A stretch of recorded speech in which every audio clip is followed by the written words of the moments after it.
প্রিয় এবং সম্মানিত সাংবাদিক বন্ধুরা, আসসালামু আলাইকুম ওয়া রাহমাতুল্লাহি ওয়া বারাকাতুহু। China political party, China communist পার্টির সাউথ এশিয়া রিজনের যিনি ডিরেক্টর জেনারেল, গত 3 দিন ধরেই বাংলাদেশে সফর করছেন, আপনারা দেখেছেন। এর ভিতরে বিভিন্ন রাজনৈতিক দল, পেশাজীবী সংগঠন, সরকারের প্রতিনিধি, আমাদের ইন্টেলেকচুয়ালস এবং সাংবাদিক নেতৃবৃন্দের সাথে তারা বৈঠক করেছে।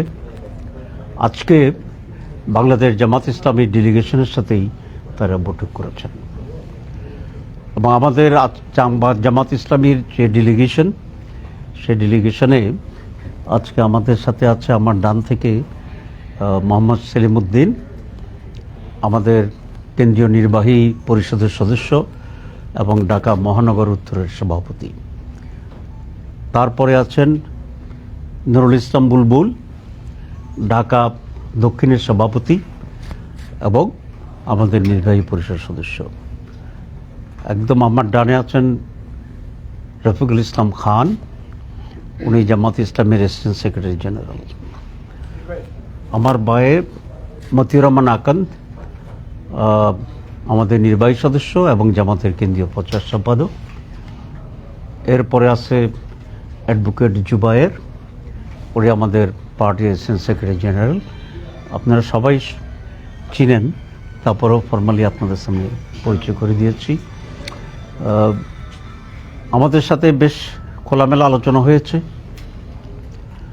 গত ডিসেম্বরে চায়না সরকারের দাওয়াতে আমরা একটা ডেলিগেশন গিয়েছিলাম। আজকে যারা এখানে উপস্থিত আছে সকলেই আমরা ডেলিগেশনের মেম্বার ছিলাম। ওটা কিছুটা সরকারি সফর ছিল, কিন্তু আজকের যে মিটিংটা সেটা হচ্ছে পার্টি টু পার্টি মিটিং।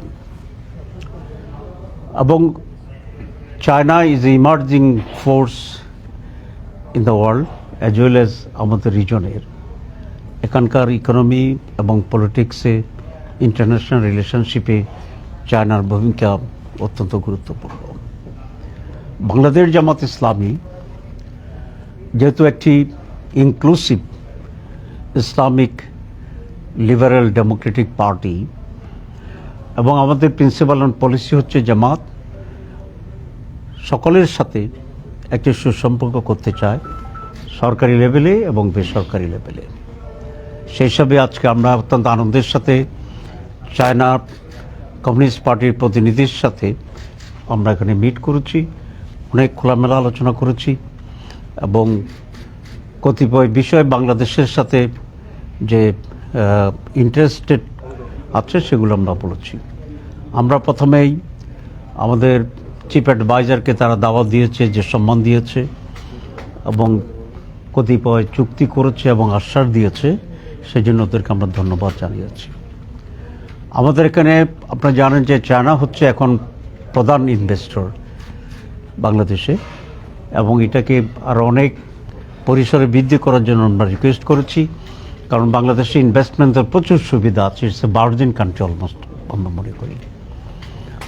আমরা তিস্তা ব্যারেজের ব্যাপারে স্পেসিফিক্যালি বলেছি এবং সেকেন্ড পদ্মা ব্রিজ যে ইনভেস্ট করার জন্য আমরা বলেছি।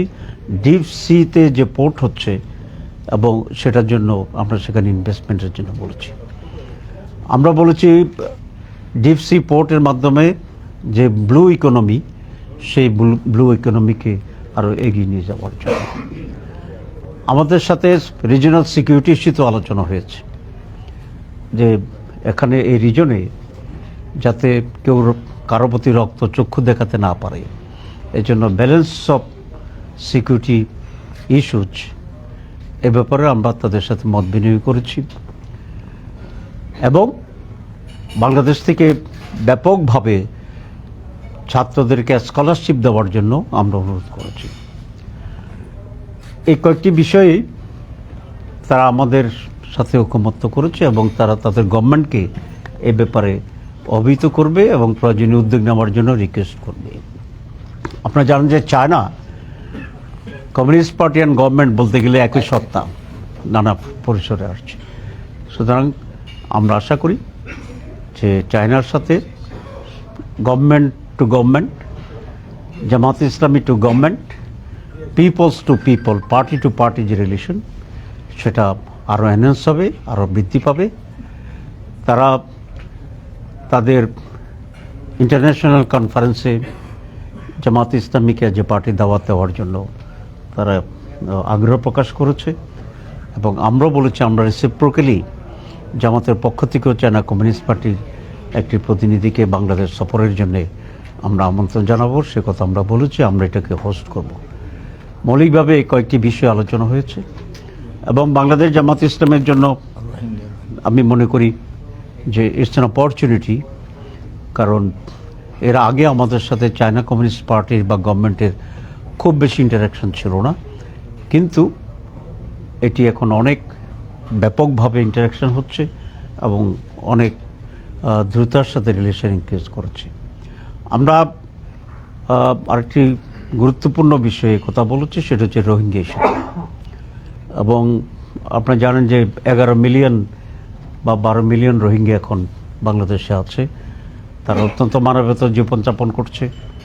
আমরা বলেছি যে ফুড, ক্লথিং এবং মানবতার শেল্টার এটা কোনো সমাধান না। সমাধান হচ্ছে রোহিঙ্গাদেরকে তাদের নিজ ভূমিতে রিপেট্রিয়েট করা, এবং সেজন্য আমরা একটা প্রস্তাবও দিয়েছি। সেটা হচ্ছে আরাকান কেন্দ্রিক রোহিঙ্গা মেজরিটি যে এরিয়া আছে, সেই এরিয়াতে একটা ইন্ডিপেন্ডেন্ট আরাকান স্টেট করার প্রস্তাব আজকে আমরা দিয়েছি। এবং চায়না এখানে সবচেয়ে বেশি বড় ভূমিকা পালন করতে পারবে, কারণ বার্মার সাথে, মিয়ানমারের সাথে চায়নার খুবই বড় ধরনের রিলেশনশিপ আছে, এবং একটা ইন্টারন্যাশনাল যদি রিপেট্রিয়েট কমিটি থাকে, যারা সকলে মিলে এই সমস্যার সমাধান এখানে করতে পারবে। তো তারা বলেছে আমাদের এই নিউ প্রপোজাল যেটা হচ্ছে Arakan Muslim state with the Rohingyas, এটা তারা গভর্নমেন্টের কাছে বলবে, এবং এই ব্যাপারে তারা উদ্যোগ গ্রহণ করার জন্য চেষ্টা গ্রহণ করবে। তো এই ছিল আজকে মূলত আমাদের দুই ডেলিগেশনের এক্সচেঞ্জ অফ ভিউজ। 12 লাখের মতো, 12 লাখের মতো। ইলেকশনের ব্যাপারে তারা বলেছে সংস্কার নিয়ে ওরা কথা বলেছেন। আমরা আমাদের যে সমস্ত পয়েন্টগুলো সংস্কারের জন্য আমরা এটা বলেছি, এবং আপনারা জানেন যে আমাদের সাথে ডিসকাশন চলছে। গতকাল আমরা সারাদিনেই ঐকমত্য কমিশনের সাথে মিটিং করেছি, এটা অব্যাহত আছে। আমাদের হয়তো আরো 2 দিন সময় লাগতে পারে আলোচনা। সংস্কারের বিষয়গুলো বেশিরভাগই আমাদের অভ্যন্তরীণ বিষয়, জি, কিন্তু আমরা নিজেরাই করব। জি, আপনারা পলিটিক্যাল পার্টিরা বিভিন্ন প্রপোজাল দিবেন সেই ভিত্তিতে, কিন্তু এই যে চীনা কমিউনিস্ট পার্টি এসেছে, চীন সরকার মূলত তারাই সবকিছুই পরিচালনা করে। এখন বাংলাদেশে যে তারা ইনভেস্ট করতে চাচ্ছে, বা বাংলাদেশের সবচেয়ে বড় ইনভেস্টর দেশ হিসেবে তারা এই মুহূর্তে আমরা মনে করছি, তারা কি এই যে নির্বাচিত সরকার বা অনির্বাচিত সরকারের বিষয়গুলো আপনাদেরকে না, এটা ব্যবসা মানে বিষয়টা এরকম কোনো আলোচনা হয়নি, কারণ তারা তো বর্তমান সরকার প্রধানকে ওয়েলকাম করেছে, ওনার সাথেই ওরা চুক্তি করেছে, গভর্নমেন্টের সাথেই ইনভেস্ট করছে। আবার নির্বাচিত সরকার হলে যদি রিলেশনশিপ মেনটেন করা যায়, তাহলে অবশ্যই তারা সেটাকে ইনভেস্টমেন্ট করবে। আসলে এখানে কোশ্চেন অফ মিউচুয়াল ইন্টারেস্ট, তাদেরও লাভ আমাদেরও লাভ, এটাই তো ফরেন পলিসি অ্যান্ড ফরেন ইনভেস্টমেন্টের। সেটা অব্যাহত। তারা যেটা জানতে চেয়েছে নির্বাচন কখন হতে পারে, কীভাবে হতে পারে। আমরা বলেছি যে আমাদের প্রধান উপদেষ্টা তো একটা লাইন দিয়েছেন যে ডিসেম্বর হইতে পারে, বেশি সংস্কার চাইলে জুনে হইতে পারে। তা আমরা বলছি এই প্রপোজালের সাথে আমরা ঐকমত্য পোষণ করি। না, তারা তাদের এমন কোনো স্পেসিফিক কোনো কথা প্রপোজাল বলেনি, এবং তারা এটা বলেছে খুব পরিষ্কার করে যে আমরা কোনো দেশের অভ্যন্তরীণ বিষয়ে আমরা হস্তক্ষেপ করি না, বাংলাদেশের বিষয়েও আমরা কোনোদিন হস্তক্ষেপে বিশ্বাস করি না। আমাদের কাজ হচ্ছে আপনাদের পলিসি এবং প্রোগ্রামকে সহযোগিতা করা, এবং তারা কোনো ইন্টারফেয়ার করতে চায় না, এটা ভেরি ক্লিয়ারলি তারা উচ্চারণ করেছেন। জি, তো থ্যাংক ইউ ভেরি মাচ।